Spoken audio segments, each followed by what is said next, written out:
अमृतसर से special train दोपहर 2 बजे चली और 8 घंटों के बाद मुगलपुरा पहुंची।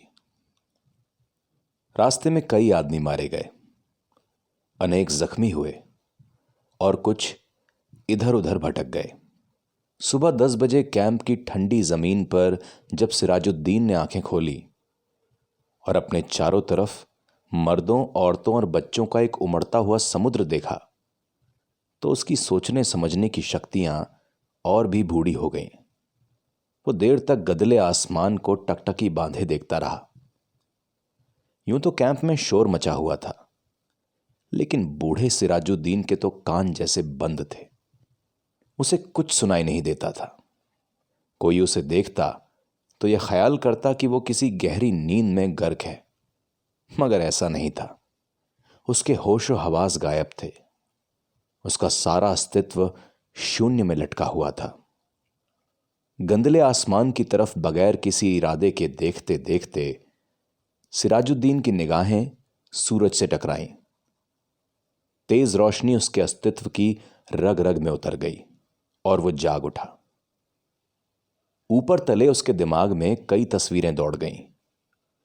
लूट, आग, भागम भाग, स्टेशन, गोलियां, रात और सकीना। सिराजुद्दीन एकदम उठ खड़ा हुआ और पागलों की तरह उसने चारों तरफ फैले हुए इंसानों के समुद्र को खंगालना शुरू किया। वो सकीना सकीना पुकारता कैंप की खाक छानता रहा, मगर उसे अपनी जवान इकलौती बेटी का कोई पता नहीं मिला।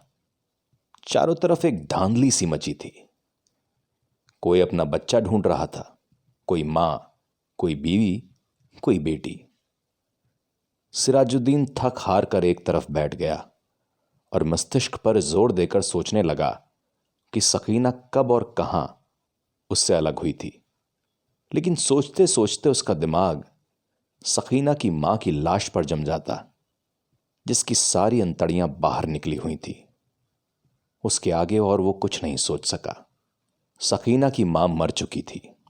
उसने सिराजुद्दीन की आंखों के सामने दम तोड़ा था, लेकिन सकीना कहां थी जिसके विषय में मां ने मरते हुए कहा था, मुझे छोड़ दो और सकीना को लेकर जल्दी से यहां से भाग जाओ।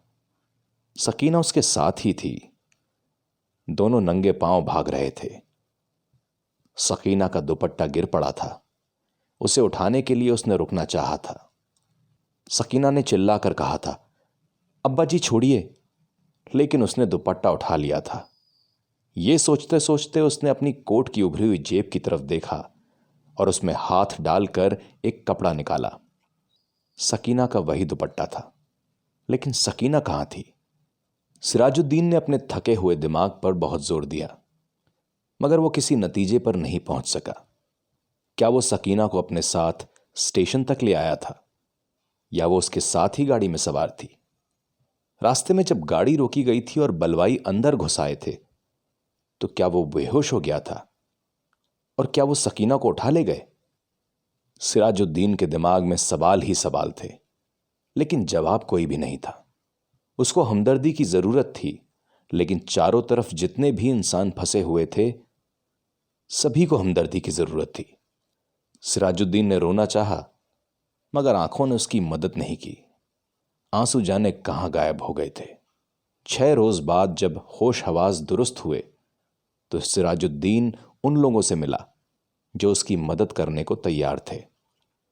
8 नौजवान थे जिनके पास लाठियां थीं, बंदूकें थीं। सिराजुद्दीन ने उनको लाख लाख दुआएं दी और सकीना का होलिया बताया। गोरा रंग है और बहुत खूबसूरत है। मुझ पर नहीं, अपनी मां पर गई है। उम्र 17 साल के करीब है।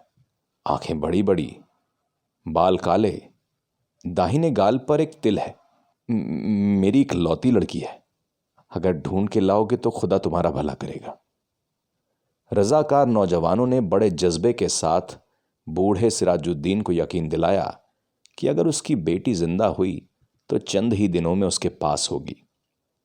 8 नौजवानों ने बहुत कोशिश की।